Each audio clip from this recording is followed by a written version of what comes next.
프란체스카 여사가 쓴 영문 일기는 유명하다. 영문 일기는 비망록 또는 프란체스카 일기로 통용되고 있다. 6.25 전쟁 당시 프란체스카 여사를 통해서 대통령과 경무대를 중심으로 일어나는 상황을 포함한 국내의 중요한 사건을 기록한 대통령 경무대 일지이다. 이 일기는 이승만 대통령의 전시 통치 자료의 성격을 지니고 있다. 이 비망록을 한번 잠깐 들여다보자. 6.25 당시의 비망록을 한번 들여보기로 한 것이다. 6월 25일 공산군은 6월 25일 새벽 5시에 쳐들어왔다. 프란체스카는 이날 오전 9시에 어금니 치료를 받으러 치과에 갔었고, 이승만 대통령은 아침 식사를 끝내자 9시 30분쯤 경회루로 낚시하러 나갔다고 한다. 10시쯤 신성모 국방부 장관이 허겁지겁 경무대로 들어와서 각하에게 보고드릴 긴급사항이 있습니다 라고 했다. 두 분이 집무실에 마주 앉아있는 게 오전 10시 30분.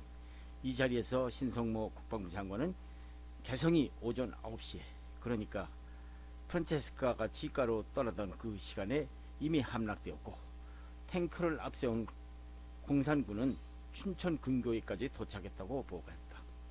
이승만 대통령은 탱크를 막을 길이 없을 텐데 라며 입성말을 했고, 순간 얼굴에는 위험을 느끼는 듯한 불안한 빛이 스치고 말았다.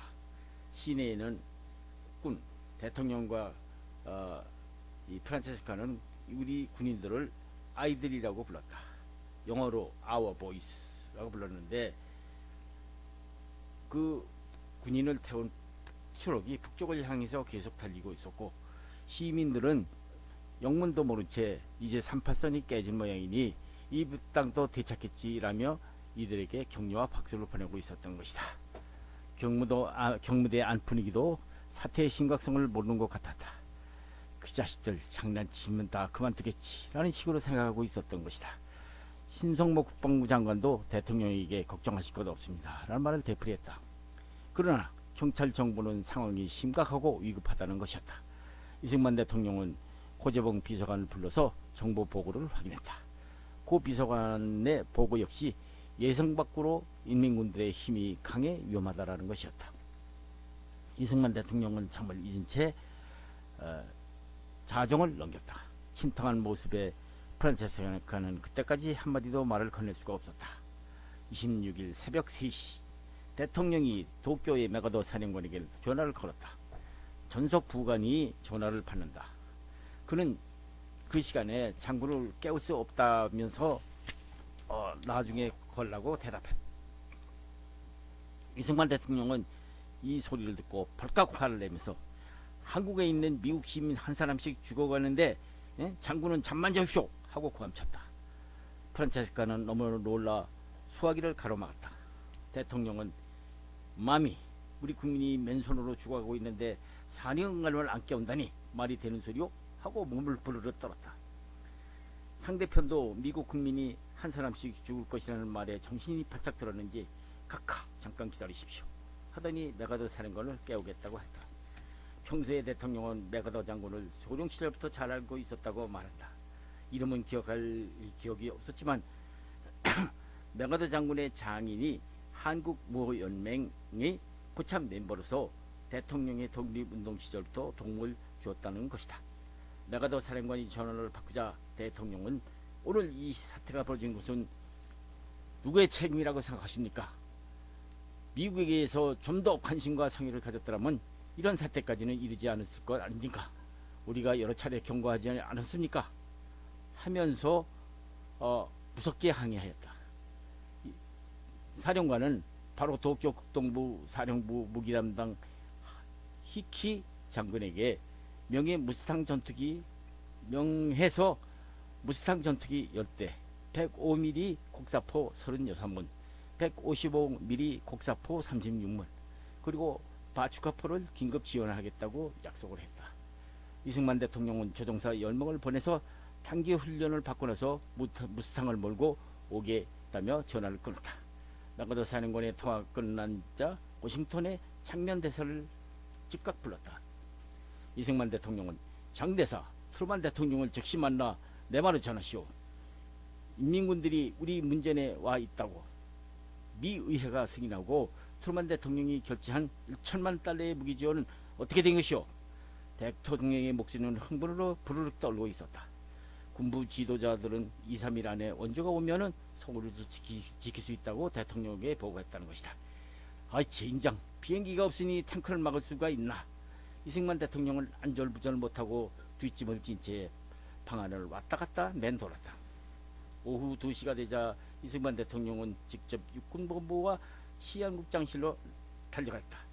의정부에서 2개 방면으로 방선을 전개했으나 탱크를 이기지 못하고 계속 뚫리고 있다는 보고였다. 프란체스가 알기로는 그때까지 미국은 한국과 같은 지형에는 탱크를 쓸 수 없다고 판단, 탱크는 물론 대전차 무기조차 공급하지 않았다는 것이다.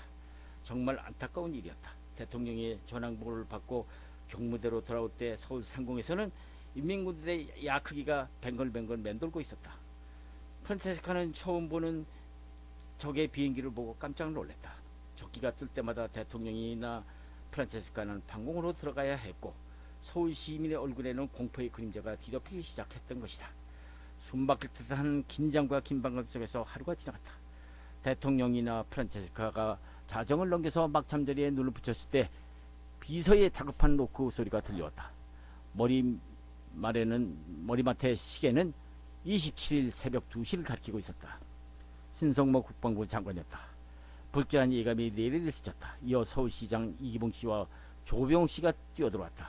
각하, 서울을 떠나셔야겠습니다. 신성모 국방부 장관이 간곡히 남한을 권유한다. 안 돼. 서울을 사수해야 돼. 떠나다니 말이 돼? 대통령은 그 이상 아무 말도 않고 문을 쾅 닫으면서 방으로 들어갔다. 신성모 국방부 장관은 침통한 표정으로 한창 멍하니 앉아 있었다. 프란체스카는 대통령을 뒤따라 들어가서 침착하게 그리고 간절하게 부탁을 한다. 지금 같은 형편에서는 국가 원색에 불행한 일이 생기면 나라에 더 큰 혼란이 일어날 거라고 염려들 합니다. 그렇게 되면 이 대한민국이라는 것이 존속이 얽게 된답니다. 일단 수원까지만 내려갔다가 곧 다시 쳐 올라오는 게 좋겠습니다. 프란체스카 말에 땅에 떨어지기도 전에 이승만 대통령은 뭐야? 누가 마미한테 그따위 소리를 해? 캡틴 신이 그래? 아니면 치프 조야? 아니면 장이야? 아니면 만성이야? 하면서 부르르 떨면서 고함을 질렀다. 대통령은 프란체스카에게는 신성모 국방부 장관을 캡틴 신이라고 부르고 조병옥 박사나 장택상 씨에게는 경찰국장을 지냈다고 해서 치프라고 불렀다. 프란체스카는 재차 다 모든 같은 의견입니다. 대통령 뜻을 따르겠습니다고 했다. 이때 경찰 간부 한 사람이 들어와서 인민군들의 탱크가 청량리에까지 들어왔다고 메모를 전했다. 나중에 알게 된 일이지만 당시 인민군들의 탱크는 그보다 훨씬 먼 곳에 있었고 그것은 대통령의 남하를 독촉하려고 한 계획이었던 것이다. 프란체스카도 수원은 서울에서 별로 멀지 않아요 라고 넌지시 거들었다. 신성모 국방부 장관은 때를 놓치지 않고 각하가 수원까지만 내려주신다면 작전하기 훨씬 쉽겠습니다 하고 머리를 숙였다. 은 6월 25일부터 27일까지 이승만 대통령의 경무대에서 일어났던 일을 프란체스카 여사가 기록한 내용이다. 당시 이승만 대통령이 취한 도쿄 메가더 사령관과 미국 한국 대사로 나가 있던 장면 대사에게 긴급 전화로 전화가 없었던라면 어떻게 되었을까? 최근 일부 인사들은 대통령이 지금의 청와대를 떠나지 말고 끝까지 버티고 경무대를 지키고 끝까지 있어야 하는 것이 아니냐고 비난하지만 준비 없는 전쟁을 위기를 당하여 경무대에서 눌러앉아 인민군들에게 무릎을 꿇고 항복을 하라는 것인지 아니면 총에 맞아 죽으라는 것인지 불행하게도 그렇게 될 경우 국군 통수권자인 국군주의인을 누가 하고 2천만에 대한 대한민국 국민의 생명과 재산을 어떻게 하라는 것인지 막연한 얘기일 뿐이다. 그런 상황에서 민주주의만 외치면서 민주주의 다수의 의견만 살피고 있을 때인가? 나라를 지키려면 지휘부가 있어야 한다. 대통령이 국민에게 국가를 지켜야 한다는 국방의 의무를 지우는 것도 그런 뜻에서다. 그런 상황에서도 총을 잡지 않겠다고 양심선언만 하고 있을 것인가? 당시 소련의 군사 고문단장이었던 라주비에프의 발언 내용은 의미심장하다. 그는 6.25 사변이 한국 정부 입장에서 보면 1950년 6월 25일 모습이 마치 거대한 댐이 무너져 내려 하류 마을을 집어삼키는 것 같았다고 했다. 북한 인민군이 몰려 내려와서 남한 정부로서는 대책이 없었다고 소련 정부 당국에서는 보고한 내용이다.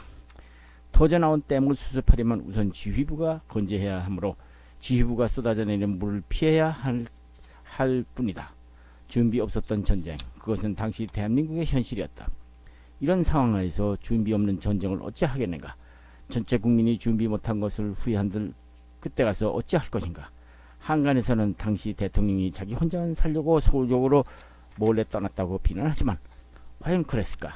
더구나 대전에서 군 관계자가 가지고 온 방송 원고가 국군과 국민들의 사기양행을 위해서 방송한 것이라는데 또 비난하는 사람들 말대로라면 이승만이라는 사람이 국민들을 사지에 몰아넣으려고 의도적으로 했을 것이라고 비판을 하고 있다.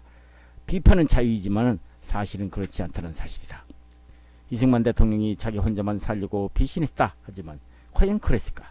대통령은 그런 방송을 안 했어도 얼마든지 의도적으로 피하려고 들면 피할 수가 있었다.